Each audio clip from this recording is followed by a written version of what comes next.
Hi, I'm Tom with a list of interesting things. Today on the list of interesting political things is an update after the election on the U.S. 2020 Senate elections, with a particular focus on the U.S. senatorial elections in Georgia.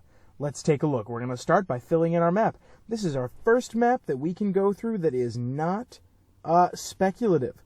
These are real results for real races. We'll start with the Democratic Party. We're going to go for Oregon, Arizona, New Mexico, Colorado, Illinois, New Hampshire, Massachusetts, Rhode Island, New Jersey, Delaware, Virginia. I'm missing a couple here. Minnesota and Michigan. There we go.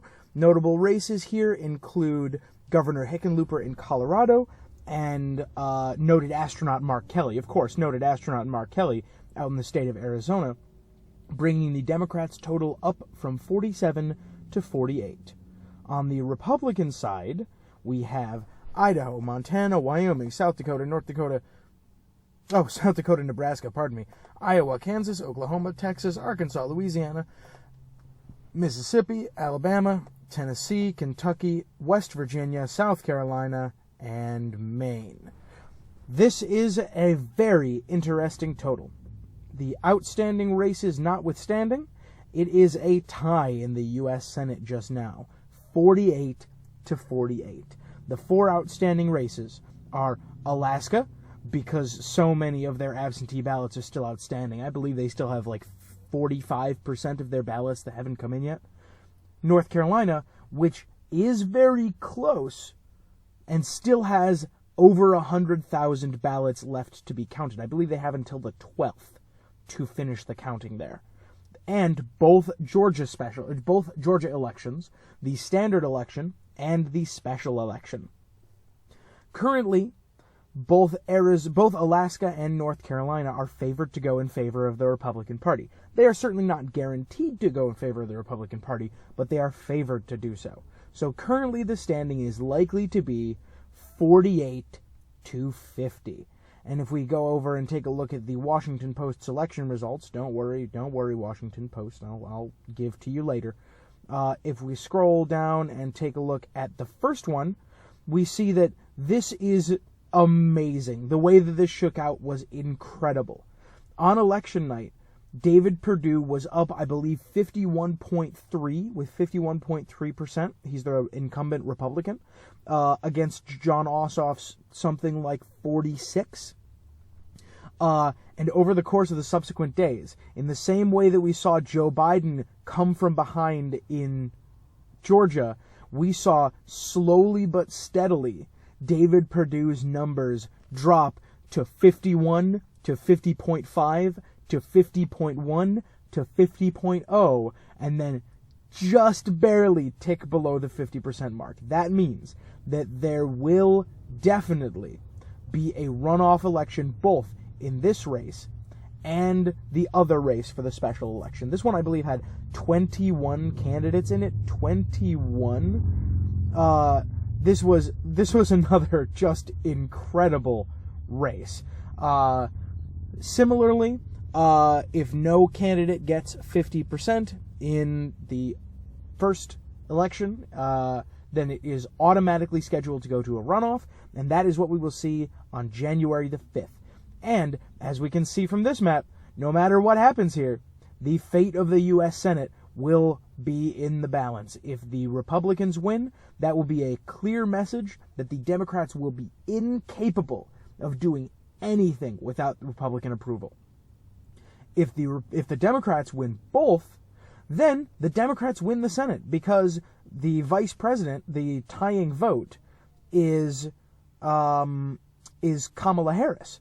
And if the Senate is tied, then the tiebreaker is the vice president. And if it ends up splitting half and half, then it takes only one Republican defecting, perhaps from Maine, perhaps from North Carolina. It takes only one candidate to defect, only one senator to defect for a Democratic initiative to get through. So, if you know anyone in the state of Georgia, no matter what party you are a member of, if you know anyone in the state of Georgia, make sure that they vote on January the 5th January the 5th. It is extremely important. All right, we're going to go through each of the races. We'll start with David Perdue. David Perdue is the incumbent senator, and he is up against Jon Ossoff. This is that close one, this extremely close one that we've been talking about. David Perdue, I think, performed extremely well. He outperformed Joe Biden, he outperformed Donald Trump, that is, by a considerable margin. I think in part because he significantly distanced himself from the president. So we saw that his numbers in Atlanta, let's say it's 83 to 15, his numbers in Atlanta were far better than Donald Trump's. Now, that may not look like a lot, but that 1.6 votes that he got from DeKalb County are very important. And he still did not perform poorly in the rural counties. Let's take one at random.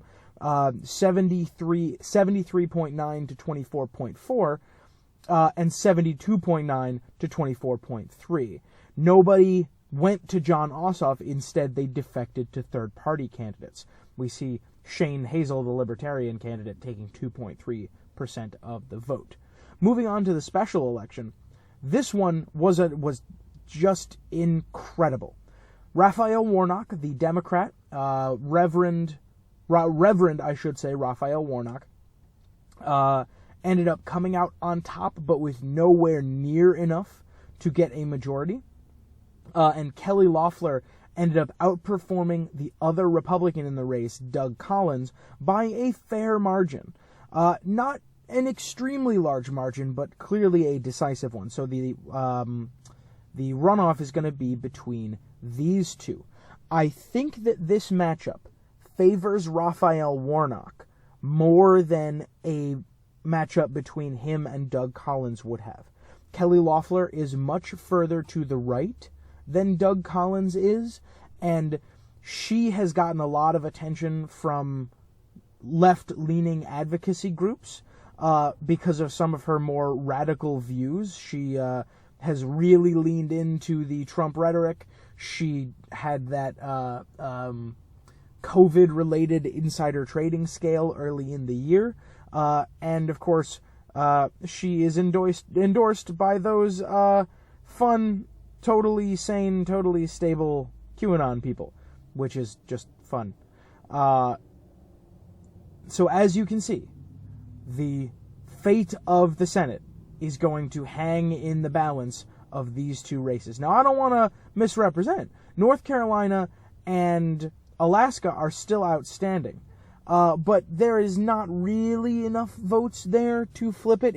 If North Carolina was going to flip, they would have to be almost entirely Cunningham votes, which isn't outside the realm of possibility, but quite unlikely. And similarly in Alaska, there's only half the votes counted there. There's 54% still outstanding. But Al Gross would need to win almost 2/3 of them, and Alaska is fairly conservative. So we'll wait and see on those, but for the moment, it's probably going to come down to Georgia.